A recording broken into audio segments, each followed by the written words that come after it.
তোর কপালে একটা আমি উস্টা মারুম। হ্যালো বন্ধুরা, আজ প্রস্তুত তো একদম পেট ভরে হাসার জন্য। আজকের ভিডিওতে আমরা দেখবো এমন সব মুহূর্ত যেখানে পাখিরা ক্যামেরার সামনে করেছে একেবারে অবিশ্বাস্য সব কাণ্ড। কেউ হাসবে তাদের অদ্ভুত চালচলনে, কেউ করবে এমন কাণ্ড যা একেবারে আপনাকে চমকে দেবে। কিন্তু একটা কথা নিশ্চিত, আজকের ভিডিও শেষ হওয়ার আগেই আপনার হাসি আটকানো একেবারেই অসম্ভব। তাহলে আর দেরি কেন, চলুন দেখে নিই সেই দারুণ মজার মুহূর্তগুলো যা আমরা নাম দিয়েছি ফানি অ্যানিমেল কটন ক্যামেরা। বর্তমানে মানুষের পাশাপাশি পশু পাখিদের মধ্যে পরিবর্তন দেখা যায়। সবসময় ইঁদুর বিড়ালের কাছ থেকে জীবন বাঁচিয়ে পালিয়ে বেড়ায়, এখানে ইঁদুর বিড়ালের কাছে গিয়ে বিড়ালেরই খাবার দখল বসাচ্ছে।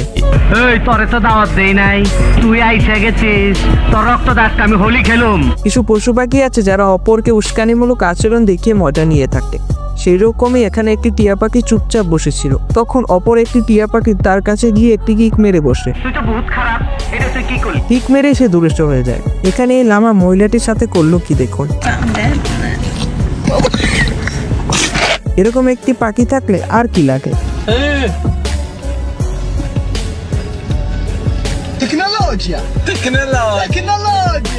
জঙ্গলে নদী পারাপারের সময় সকল পশুরই অন্তর কেঁপে ওঠে, কারণ নদীতে থাকে ভয়ঙ্কর কুমির যা তাদের আক্রমণ করতে পারে।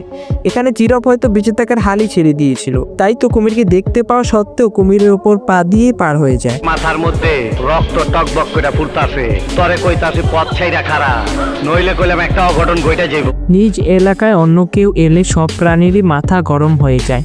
তেমনি এই বিড়ালের এলাকায় বাল্যকটি আসে, তারপর বিড়াল মশাই তার কি হাল করে দেখুন।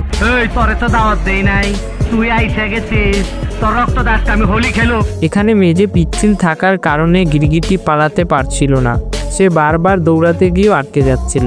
2.5 কিলোমিটার দৌড়াইতে তোর এত কষ্ট লাগতাছে, মনে হয় তোর পানির পিপাসায় বুকটা ফাইটা গেতাছে। তোরে দেখে আমারও পানির পিপাসা লাগছে, আমি পানি খাই, তুই দেখ, তাইলে তোর পিপাসা মিটবো। এখানে বদরগুলো একটা প্রজাপতিকে ধরতে কি কষ্ট করছে।